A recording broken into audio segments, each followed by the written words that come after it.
पादारविन्द शतकं श्लोकं 93 महामोहस्तेन व्यधिकरभयात् बालयति यो विनिक्षिप्तं स्वस्मिन् निजजनमनोरत्नमनिशं सरागस्योद्रेकात् सततमभिकामाक्षितरसा किमेवं पादोषौ किशलयरुचिं चोरयति ते सदा स्वादुङ्कारं विषयलकरी चालिकनिका समास्वाद्य शान्तं कृतयशुकबोधं जननि ते कृपाजाले फालेक्षणमगिषिकामाक्षिरपसा गृहीत्वारुन्दिता स्तवपदयुकी भञ्जरफुटे तुनानां कामाक्षी स्मरणलभमात्रेण जडिम ज्वरप्रौढं कूढस्थिति निकमनैकुञ्जकुकरे अलभ्यं सर्वेषां कदिचन लभन्तेषु कृदिनग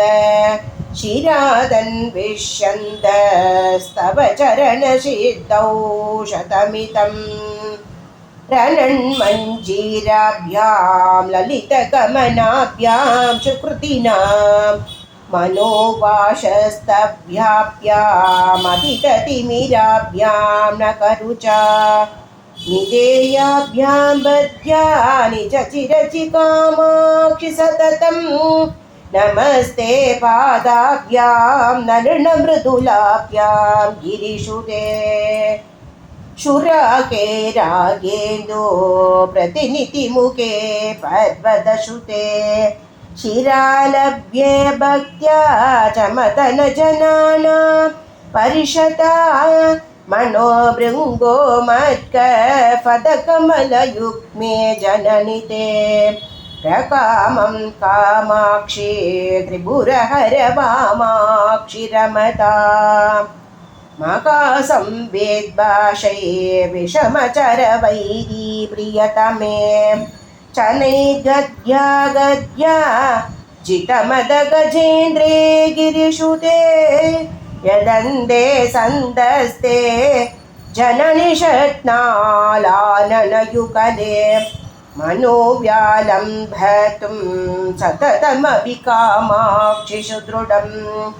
यचच्युते माध मधुरकविता भक्ष्मलयते